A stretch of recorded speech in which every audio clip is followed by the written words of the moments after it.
Monsieur le ministre, quand est-ce que le mandat du président de la République expirera? 5 ans après, comme le mandat des sénateurs a expiré, 5 ans après, il y a 4 ans. Le mandat Non, du non, président comme de la le mandat des sénateurs a expiré 5 ans après. On ne parle pas du mandat des sénateurs, on parle du mandat du président de la République. Des institutions, madame. On parle du mandat. Bon, on parle maintenant de l'institution président de la République. Ça expire quand? Le mandat du président Kabila? Ça expire en novembre.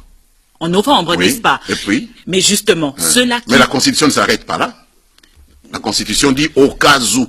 Au cas où quoi? Allez-y. Où il n'y a pas eu un autre président élu, le mandat du président continue à courir. C'est ce que la Constitution dit. Pourquoi vous coupez la Constitution? C'est ce que la Constitution Pourquoi dit. vous saucissonnez la Constitution? La Constitution ne dit pas, la Constitution ne dit-elle pas que le président de la République reste en fonction pendant son mandat, reste en fonction jusqu'à l'installation du président de la République, du nouveau président élu. C'est ça que la Cour a rappelé.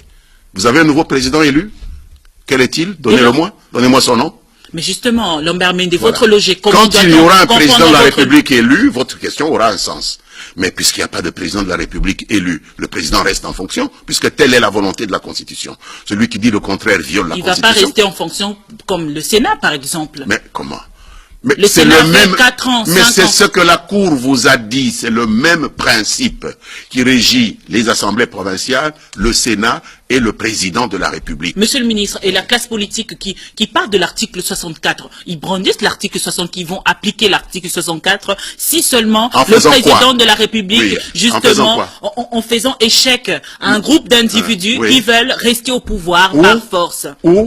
Vous n'avez pas fini l'article 64. Allez-y. Vous n'avez pas fini l'article 64. Vous pouvez parler de la linéa 1. Qui veulent rester au pouvoir par la force ou prendre le pouvoir par la force. Parce que s'il ne reste pas au pouvoir, il faudra que quelqu'un le prenne, ce pouvoir-là. Donc il le prendrait comment? Ce serait par la force. Donc violant ainsi la Constitution. Voilà.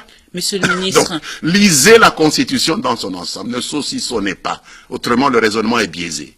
Mais justement, l'article 73, etc., est-ce que vous le lisez le tout, vous mélangez le tout pour comprendre que le mandat du président de la République doit s'arrêter obligatoirement en décembre 2000. Où est-ce qu'on a mis obligatoirement? Le mot obligatoirement, il est où?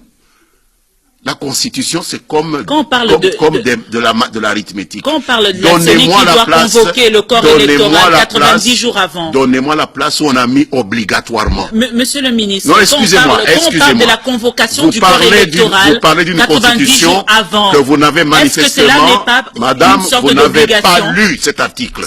Parce qu'il n'est pas mis obligatoirement. Non, il n'y a pas le mot obligatoirement. Merci. Mais si, dès lors qu'on parle de 90 jours avant. Vous êtes déjà dans les si. Et ceci-là a déjà été réglé jusqu'à l'installation du nouveau président élu. Donc le président reste en fonction. C'est ça que la Constitution dit et que la Cour constitutionnelle a rappelé.